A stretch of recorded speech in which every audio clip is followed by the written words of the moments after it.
selamat datang di channel Biha Korslet. Jangan lupa like, komen, dan subscribe ya guys.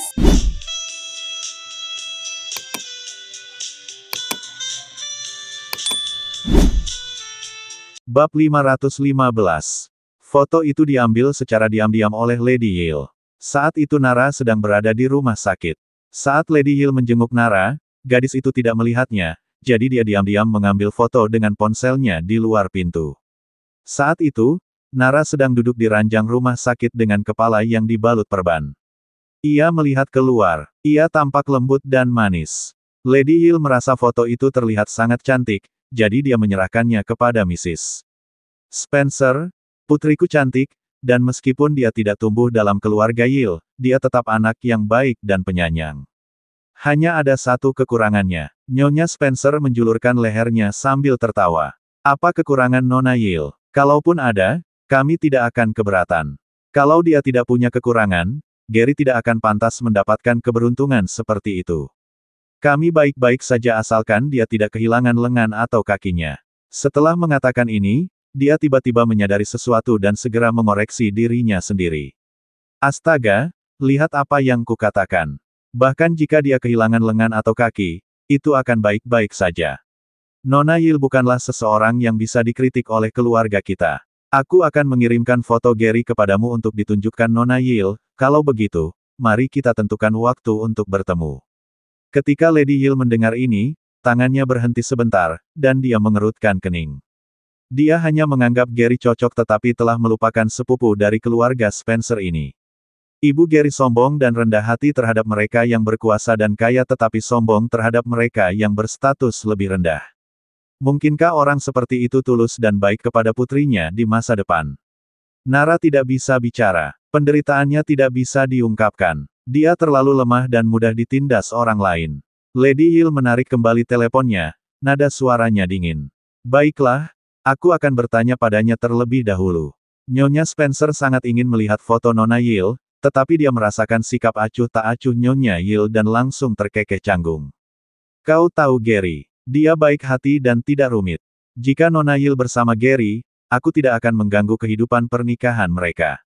Dia lalu menambahkan, ngomong-ngomong, kamu dan putrimu sudah lama tidak bertemu. Kamu pasti ingin menghabiskan waktu berkualitas dengannya. Kalau dia menikah dengan Gary, mereka harus tinggal di rumah besar Hill setelah menikah. Sejujurnya, menurutku Gary menyebalkan, jadi kamu mungkin harus mengawasi mereka. Mendengar ini, Lady Hill kembali bersemangat.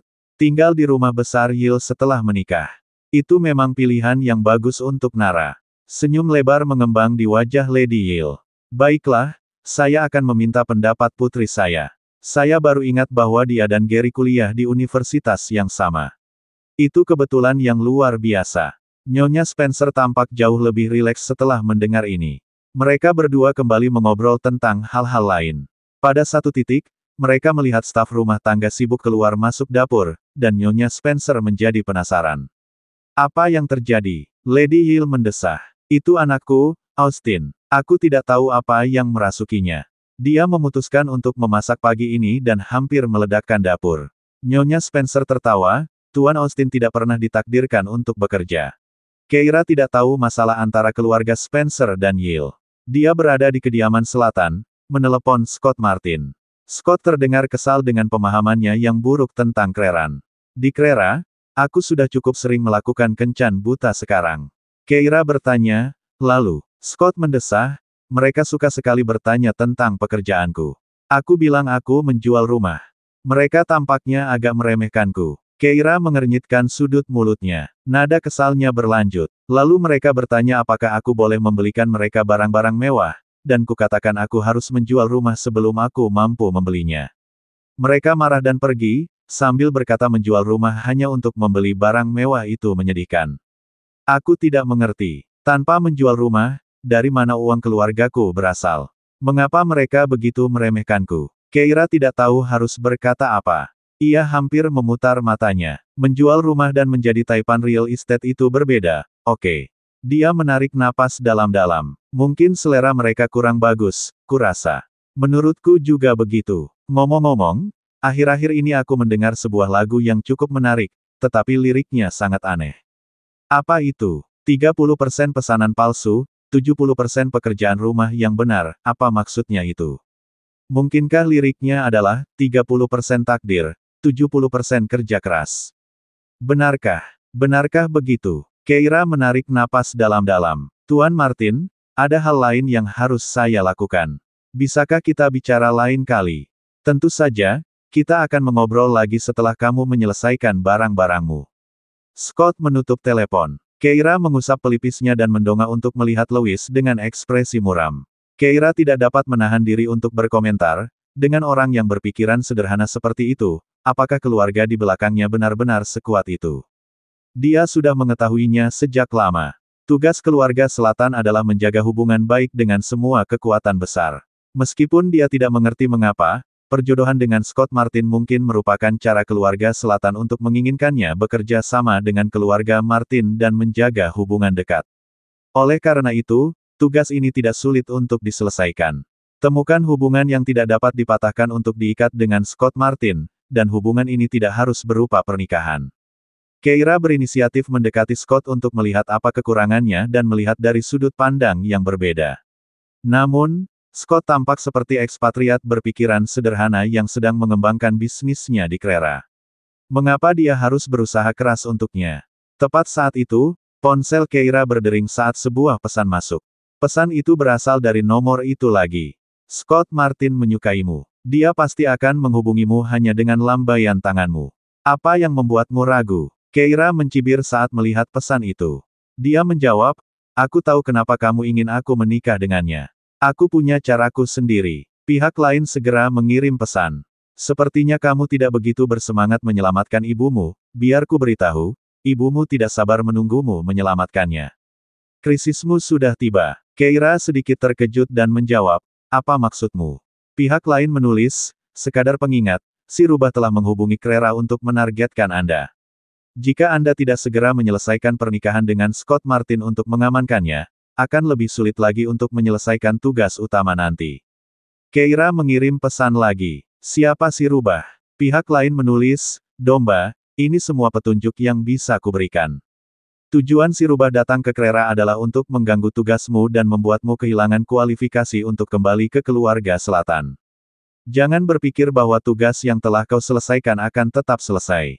Menikahi Scott Martin dengan cepat adalah cara termudah dan ternyaman. Percakapan kita berakhir di sini. Aku tidak akan memberimu petunjuk lagi. Keira menyadari bahwa petunjuk dari pihak lain telah berakhir.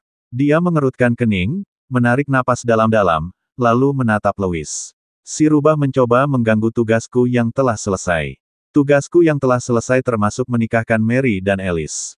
Mereka saat ini sedang dalam proses perceraian. Namun, orang ini tidak mengisyaratkan kegagalan tugas pertama, yang menunjukkan, seperti yang kami duga, bahwa keluarga selatan menyuruhku menyelesaikan tugas pertama untuk mendekatkan 5 keluarga besar clans.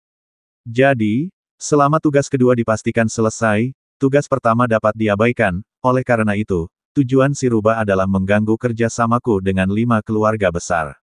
Keira menghitung dengan jarinya, sambil berkata, tidak perlu khawatir tentang keluarga Allen, Frankie, Rebecca, dan orang tua mereka mempercayaiku tanpa syarat. Keluarga Davis memiliki kerjasama yang erat dengan proyek energi baruku, yang tidak mudah dipatahkan, dan Sekte Freeman pasti tidak akan meninggalkanku, keluarga Olsen juga baik-baik saja. Jadi, target Fox adalah, keluarga Yale.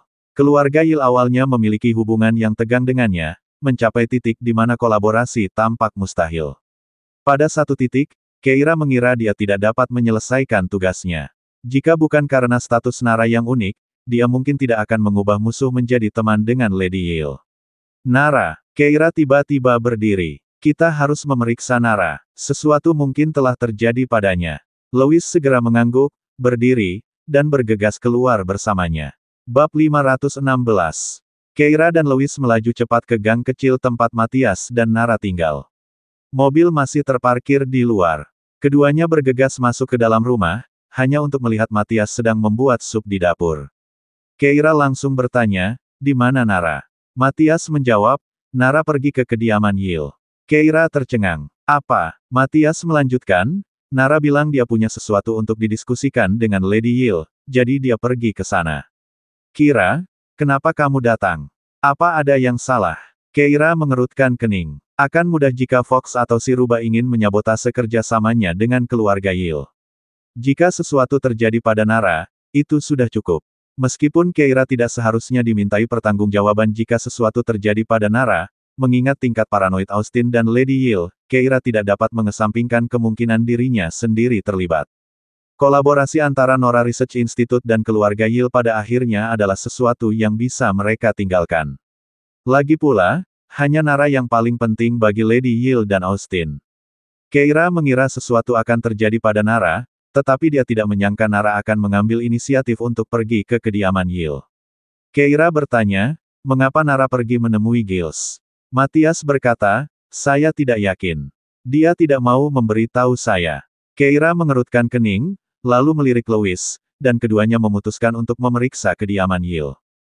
Pada saat ini, Nyonya Spencer hendak keluar setelah menyelesaikan percakapan dengan Nyonya Yil. Ketika dia dan Gary berjalan menuju area parkir, dia melirik Gary dan merasa sedikit sedih. Dia mendesah pelan, lalu tiba-tiba mencondongkan tubuhnya lebih dekat ke Gary. Nak, aku melakukan ini demi kebaikanmu.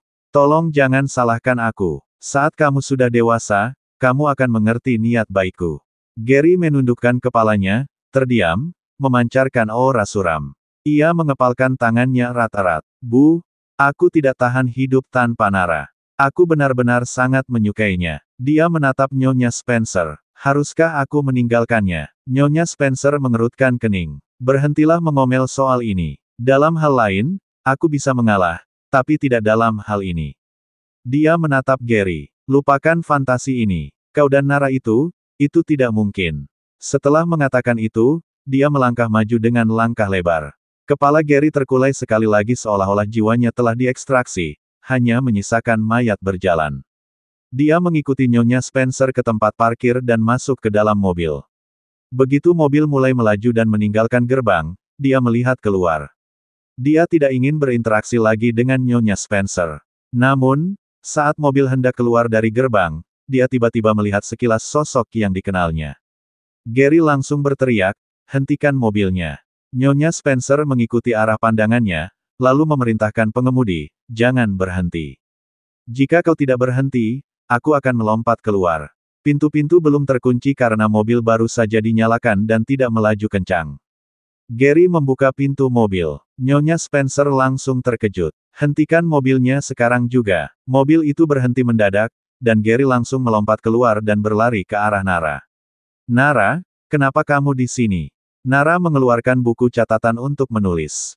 Saya di sini untuk menemui Lady Yale. Namun sebelum Nara dapat menyelesaikan tulisannya, Nyonya Spencer menarik tangannya dan Nara menoleh tepat saat telapak tangan Nyonya Spencer mendarat dengan kasar di wajahnya. Nyonya Spencer melotot marah, kenapa kau mengganggu anakku lagi? Dasar jalang kecil, kenapa kau begitu memalukan?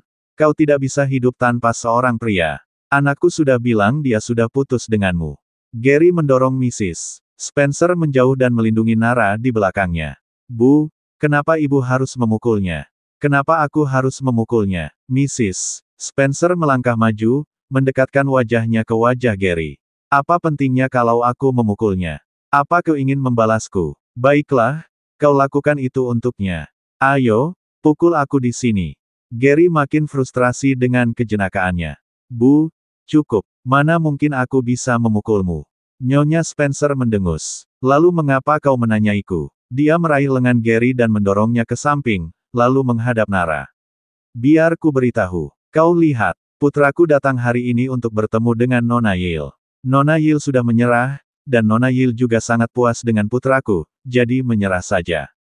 Nara tercengang saat mendengar ini. Nona Yale juga merasa puas. Tapi dia tidak pernah mengatakan itu. Dia mengangkat tangannya, ingin memberi isyarat untuk memberi penjelasan. Dia berharap mereka bisa pergi bersamanya ke kediaman Yale untuk klarifikasi, tetapi Nyonya Spencer tidak mau mendengarkannya dan hanya mencibir. Namun, fakta bahwa orang bisu sepertimu berani datang ke kediaman Yale menunjukkan kau punya nyali. Apa kau tidak takut sama sekali? Oh, sekarang aku mengerti. Kau pasti melihat kami datang ke sini. Jadi kau ingin memintaku untuk memohon pada keluarga Yale atas namamu. Nara menggelengkan kepala dan melambaikan tangannya sebagai tanda penyangkalan. Melihat tubuhnya yang lemah, Gary tak kuasa menahan diri untuk berkata, "Bu. Kalau ibu bisa menolong Nara, tolonglah. Aku janji, kalau ibu menolongnya, aku akan melakukan apa yang ibu katakan." Nyonya Spencer segera menatapnya. "Jika aku memohon pada Nara, dan dia telah menolongmu, kau akan setuju untuk putus dengannya dan menikahi Nona Yil."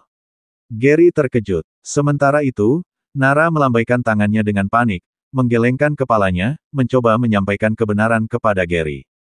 Gary menatap gadis kesayangannya, mengingat saat-saat tenang yang pernah dilihatnya di sekolah, dan tiba-tiba, ia menangis. "Nara, aku menyukaimu, aku bahkan telah mendesain kamar tidur utama untukmu di rumah kita, berpikir ibuku dapat menerimamu." Melihatnya menangis, Nara dengan cemas mengulurkan tangan untuk menyeka air matanya mengalir deras. Dia merasakan hal yang sama. Dia belum pernah tersentuh oleh pria lain seperti ini. Gary melanjutkan, "Aku tidak tahan melihatmu diperlakukan buruk lagi. Maafkan aku mencintaimu." Setelah mengatakan itu, dia tiba-tiba memeluk Nara dengan erat. Namun, hanya sesaat sebelum dia melepaskannya dan mendorongnya menjauh. Kemudian, sambil menyeka air matanya, dia menoleh ke arah Nyonya Spencer, mengepalkan tangannya erat-erat, dan butuh beberapa saat sebelum dia dapat berbicara. "Bu, aku berjanji padamu. Jika ibu membantu Nara, aku akan putus dengannya dan bersama Nona Yil." Nyonya Spencer terkejut saat mendengar ini. Ia menatap putranya. Akhirnya, ia mendesah.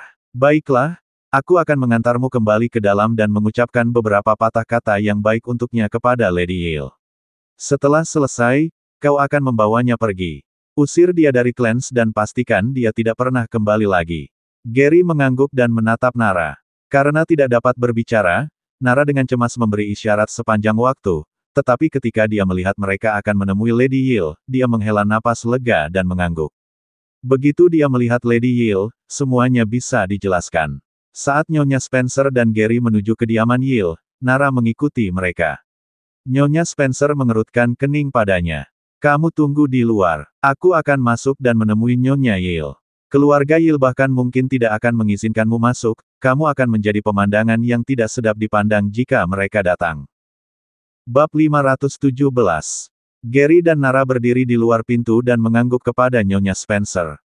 Nyonya Spencer melangkah maju dan menoleh ke belakang melihat Gary berdiri di samping Nara, menyeka air matanya. Nara memberi isyarat padanya, seolah berkata, "Jangan menangis." Tetapi Gary menangis lebih keras, dan Nara mendesah pelan. Gary selalu tampak lembut dan santun, tetapi sekarang ia tampak begitu sedih dan tertekan karena ia merasa telah kehilangan hal terpenting dalam hidupnya. Entah mengapa, hati Nyonya Spencer tiba-tiba melunak. Sejak Gary masih kecil, ibunya sangat memanjakannya, membelikannya apa saja yang diinginkannya asalkan keluarganya mampu membelinya. Kalau dia mau main game, kalau dia yang membujuk, dia juga yang menuruti. Untungnya, Gary selalu bisa menahan diri dan berhasil masuk universitas. Selama bertahun-tahun, dia jarang meminta apapun darinya. Sejujurnya, melihatnya seperti ini sekarang, Nyonya Spencer merasa bahwa putranya tidak memiliki keberanian karena dia terpikat oleh seorang wanita. Namun saat putranya tidak menuruti perintahnya, dia merasakan sakit hati. Nyonya Spencer menatap Nara lagi, hanya untuk melihatnya mengambil selembar kertas dari tasnya dan kemudian menatapnya dengan cemas. Ekspresi itu sama sekali tidak menunjukkan kesedihan karena terpaksa putus, sepertinya dia lebih ingin bertemu dengan Lady Yil. Rasa cemburu tiba-tiba mulai menggelegak di dada Nyonya Spencer. Putranya telah memberikan begitu banyak hal untuk gadis bisu ini, dan sekarang dia patah hati, tampaknya tidak dapat melupakan masa lalunya. Tapi bagaimana dengan gadis bisu ini? Apakah dia tidak punya rasa kasih sayang sedikitpun kepada anaknya? Tiba-tiba amarah membuncah di dada Nyonya Spencer. Bagaimana Nara bisa melakukan ini? Dia telah membantu gadis bisu ini memecahkan masalah, lalu apa yang terjadi? Nara akan terbang tinggi dan jauh, sementara Gary mungkin akan membenci ibunya seumur hidupnya. Memikirkan hal ini, Nyonya Spencer mengeluarkan teleponnya dan menghubungi sebuah nomor. "Aku harus bicara dengan seseorang." Gadis itu sangat licik. "Sahabatku, aku tidak percaya seorang wanita muda mempermainkanku." Orang di ujung sana berkata, "Itu keterlaluan. Kuncinya, kalau kamu biarkan saja gadis ini pergi, anakmu akan membencimu selamanya, bukan?" Sayang sekali, seseorang tidak akan pernah bisa melupakan cinta lamanya. Mendengar ini, Nyonya Spencer berhenti sejenak. Cinta lama, matanya tiba-tiba berbinar, dan dia berhenti. Aku punya ide bagus, terima kasih padamu. Dia menutup telepon dan berbalik, mendekati Nara dan Gary. Gary terkejut. Bu, ada apa? Nara juga bingung. Apakah Nyonya Spencer tidak ingin membantunya bertemu Lady Yil lagi? Jika demikian, dia akan menemukan Lady Yil sendiri. Dia mengeluarkan ponsel Matthias, yang berisi riwayat obrolan sebelumnya dengan Lady Yil. Nara menulis, ini Nara. Ada sesuatu yang ingin kubicarakan denganmu. Bisakah kita bertemu? Lady Yil menulis, saya akan segera menemuimu. Nara menulis, tidak perlu. Aku akan datang kepadamu. Jangan datang ke tempatku. Lady Yil menulis, kalau begitu aku akan mengirim mobil untuk menjemputmu. Nara menulis, jangan repot-repot. Aku akan naik bus. Lady Yil menulis, baiklah, datang saja. Bisakah Anda tinggal untuk makan siang? Nara tidak menjawab lagi. Setelah itu, semua pesan dikirim oleh Lady Yil, yang menanyakan hampir setiap 5 menit. Lady Yil menulis, Barbara, apakah kamu hampir sampai? Barbara, aku membuat iga panggang untukmu untuk makan siang. Itu dulu makanan kesukaanmu. Barbara, aku sudah bilang pada Austin untuk menjauh. Kau tidak akan melihatnya saat kau datang. Maukah kau makan siang denganku? Barbara, kamu belum datang. Barbara, aku akan menemuimu di gerbang depan. Pesan terakhir baru saja dikirim. Ini berarti Lady Yil akan segera tiba, dan Nara hanya perlu menunggu. Saat Nara sedang menunggu, Nyonya Spencer tiba-tiba menghampirinya dan bertanya, apakah kamu mencintai Gary? Nara sedikit terkejut, tetapi matanya langsung berbinar saat dia mengangguk. Tentu saja, dia punya perasaan terhadap Gary. Siapa yang tidak menyukai pria yang lembut dan baik hati seperti itu? Namun, Nyonya Spencer mencibir. Tapi kenapa aku tidak bisa melihat kasih sayangmu? Anakku jadi sangat kurus karenamu. Dan bagaimana denganmu? Kau sama sekali tidak terlihat khawatir. Nara menatap Gary dan mencoba menuliskan penjelasannya. Itu karena, dia baru saja menulis beberapa patah kata ketika Nyonya Spencer menghentikannya. Anda tidak perlu menjelaskan apapun. Izinkan saya bertanya, jika Anda sangat mencintai putra saya, dan saya juga bersedia membantu Anda dengan berbicara kepada Lady Yil atas nama Anda, maka dapatkah Anda melakukan sesuatu untuk putra saya? Nara terkejut, lalu langsung mengangguk. Tentu saja dia mau. Meskipun Gary terlalu lemah lembut dan tidak bisa berkata tidak kepada ibunya dan Gary benar-benar saling mencintai. Gary melangkah maju. Bu, kenapa ibu mempersulit Nara lagi? Aku tidak mempersulitnya. Aku melakukan ini demi kebaikanmu sendiri. Nyonya Spencer melotot ke arah Gary lalu mengalihkan pandangannya kembali ke Nara. Jika aku memohon padamu, kau harus membalas budiku, kan? Begini kesepakatannya, jadilah simpanan anakku selama 2 tahun. Jika anakku sudah bosan denganmu, kau boleh pergi. Dia memutuskan bahwa dengan pengaturan ini, Gary akan memiliki Nara, dan dia tidak akan membenci ibunya. Dia juga tidak akan merindukan Nara karena dia tidak bisa memilikinya. Nyonya Spencer menganggap idenya brilian, tetapi ada satu hal yang harus diklarifikasinya.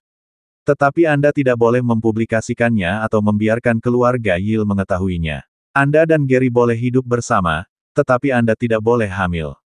Gary, anak Anda harus lahir dari Nona Yil. Nara benar-benar tercengang mendengar kata-kata ini. Dia menatap Nyonya Spencer dengan tak percaya, tidak pernah menyangka bahwa dia akan mengatakan hal-hal seperti itu. Gary juga tercengang. Bu, kok bisa ngomong gitu?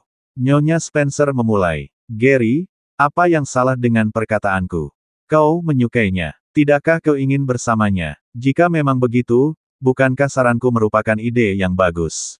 Kalian akan bersama, jika kau tidak sanggup melepaskannya setelah 2 tahun, kau dapat mempertahankannya. Nona Yil baru saja kembali ke keluarga, dan Nyonya Yil tentu tidak akan membiarkannya menikah begitu cepat. Kau hanya perlu memutuskan hubungan dengan Nara sebelum Nona Yil menikahimu. Saat itu, kau seharusnya sudah bosan dengan Nara. Nyonya Spencer melirik Nara dan berkata kepada Gary.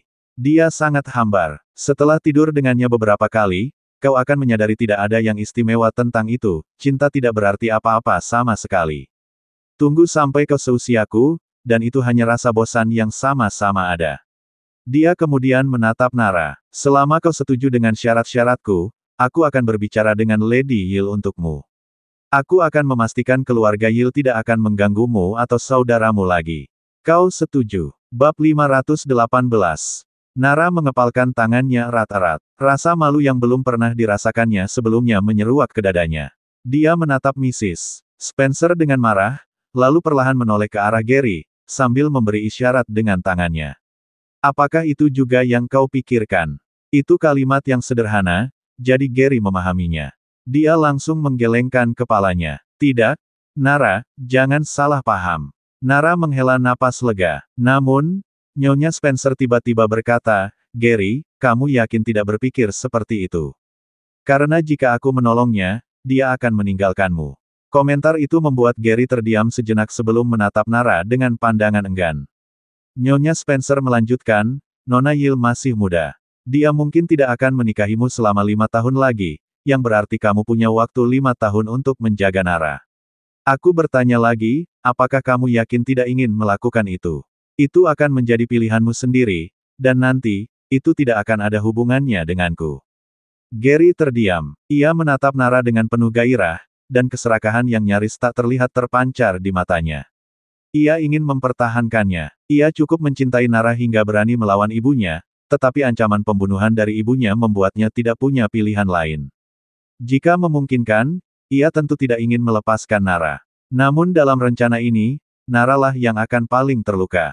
Memikirkan hal ini, Gary merasa ragu-ragu dalam keyakinannya, tetapi segera meneguhkan pendiriannya. Namun, kata-kata Nyonya Spencer berikutnya menantangnya. Gary, pikirkan baik-baik. Setelah semua yang telah kau lakukan untuknya, apakah kau benar-benar sanggup memutuskannya begitu saja? Apakah kau puas dengan itu? Jika dia benar-benar mencintaimu, apakah surat nikah itu benar-benar sepenting itu? Gary ragu sejenak, lalu menggelengkan kepalanya. Itu tidak penting. Nyonya Spencer tertawa, baiklah, itu tidak penting. Jadi mengapa kamu ragu-ragu? Anak baik, biarkan dia menjadi simpananmu, dan kamu tidak akan marah lagi. Gary langsung menatap Nara. Nara, ia memegang tangan Nara. Bagaimana kalau kita coba? Kalau kamu mencintaiku, bisakah kamu juga berkorban untukku? Pernikahanku dengan Nona Yil mungkin tidak akan berhasil, dan kalau tidak, kita masih bisa bersama. Nara menatap Gary dengan heran.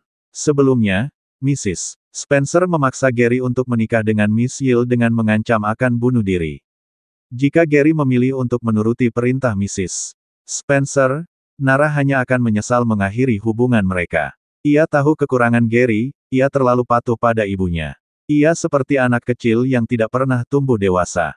Namun, setiap orang punya kekurangan, dan Nara rela menanggungnya. Namun, ia tidak pernah menyangka bahwa Gary akan menyetujui lamaran Mrs. Spencer yang keterlaluan itu. Ini bukan lagi tentang statusnya, ini menunjukkan bahwa, dalam benak Gary, ia tidak pernah layak menjadi istrinya. Bagi Gary, Nara hanyalah mainan yang selalu diinginkannya sejak kecil tetapi tidak pernah didapatkannya. Begitu mendapatkannya, dia tidak akan peduli lagi. Meskipun Nara hidup dalam kemiskinan, hal itu membuatnya menghargai cinta intelektual. Dia menatap Gary, perlahan menarik tangannya kembali. Namun Gary segera menggenggamnya lagi. Nara, jika kamu menjadi simpananku, aku akan memperlakukanmu dengan baik. Aku bahkan akan membiarkanmu mengandung anakku di masa depan, aku tidak bisa menikahimu. Bisakah kamu berkompromi demi aku? Nara menarik tangannya dan menamparkan Gary dengan keras. Mulutnya terbuka dan tertutup. Apa yang dikatakan Gary lebih menyakitkan daripada semua hinaan yang dilontarkan Nyonya Spencer padanya sehari sebelumnya. Itu membuat Nara merasa semakin terhina. Dia ingin bicara tetapi tidak bisa mengeluarkan kata-kata, dia hanya menatap Gary dan mengeluarkan kertas dan pena untuk menulis. Dasar, aku. Gary ditampar, tetapi dia hanya tersentak. Dia melangkah maju dan meraih lengan Nara. Tapi Nara, aku tidak bisa kehilanganmu. Aku tahu ini akan menyulitkanmu, tetapi aku bisa memberimu uang. Aku bisa memberimu kehidupan yang nyaman selama kamu setuju untuk tetap di sisiku. Tolong setujui persyaratan ibuku. Nara berusaha mendorong Gary, tetapi tidak berhasil. Air mata mulai menggenang di matanya. Dia datang hari ini hanya untuk memberitahu Gary bahwa dia adalah Nona Yil, tetapi sekarang, dia merasa seperti bahan tertawaan. Dia bisa mengerti mengapa Gary lebih memilih ibunya daripada dirinya. Tetapi dia tidak bisa mengerti bagaimana Gary bisa melakukan hal yang tercela seperti itu. Dia menggelengkan kepalanya. Nyonya Spencer langsung berteriak marah, "Kamu tidak punya hak untuk menolak sekarang karena kamu telah menyinggung keluarga Yale. Hanya aku yang bisa mengucapkan beberapa patah kata yang baik untukmu. Jika kamu menolak tawaran ini, keluarga Yale akan memaksamu dan saudaramu untuk menghilang dari Clans selamanya." Mendengar hal itu, Nara menoleh tajam ke arah Nyonya Spencer. Kemarahan mewarnai wajahnya, dan dia bukan lagi gadis yang menyedihkan dan polos yang ingin menjelaskan banyak hal kepada mereka. Matanya memancarkan kebencian yang dalam. Kebencian itu mengejutkan Nyonya Spencer, yang langsung memarahi, "Beraninya kau menatapku seperti itu? Siapa yang memberimu keberanian untuk menatapku seperti ini?" Kemudian dia berkata kepada Gary, "Nak, kau lihat. Ini warna aslinya. Kau rela hidup dan mati untuknya, tapi bagaimana dengannya? Dia bahkan tidak mau menjadi simpananmu.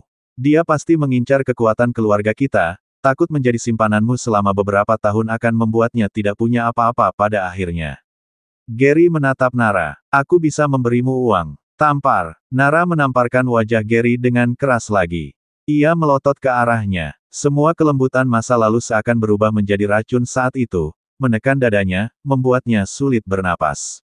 Ia bernapas dengan berat. Gary, yang telah ditampar, tidak berani membalas, dia hanya menatap Nara, tetapi Nyonya Spencer tidak mau menerimanya. Setelah tamparan pertama, dia merasa sedih untuk putranya, dan sekarang tamparan berikutnya. Dia menyingkirkan Gary, jarinya hampir menusuk wajah Nara. "Beraninya kau menamparkan anakku, jalang kecil." Setelah mengatakan ini, Nyonya Spencer mengangkat tangannya. "Tampar, tampar." Nyonya Spencer menamparkan wajah Nara 2 kali dengan keras, sambil berkata dengan marah, "Kau seharusnya menganggap menjadi simpanan anakku sebagai suatu kehormatan. Kalau tidak, kau bahkan tidak layak untuk membawakan sepatunya." Dia kemudian menunjuk ke arah gerbang keluarga Yale, "Kau lihat. Seperti itulah rumah-rumah keluarga terkemuka yang sebenarnya. Anakku akan menikah dengan Nona Yale di masa depan. Lihat dirimu sendiri. Beraninya kau menolak anakku." Setelah ditampar, Nara menutupi wajahnya dan melotot ke arah Nyonya Spencer. Dia juga menatap Gary dan melihatnya mengerutkan kening. "Nara, jangan bodoh. Hanya dengan menjadi kekasihku, kau dan kakakmu akan aman. Jika kau menolak, ibuku tidak akan memohon untukmu." Harapan terakhir di mata Nara hancur oleh kata-katanya. Dia sebenarnya mengancamnya. Nara tersenyum pahit, memantapkan pendiriannya, dan menulis di selembar kertas. "Aku tidak butuh bantuannya." Nyonya Spencer mencibir. Masih berusaha bersikap tangguh, "Iya. Kau tidak butuh bantuanku. Kalau begitu membusuklah di jalanan Clans. Mungkin suatu hari nanti kau bahkan tidak akan tahu bagaimana kau mati, dasar jalang kecil." Nara gemetar karena marah. Dia menatap mereka, ingin mengatakan sesuatu, saat itulah suara omelan terdengar.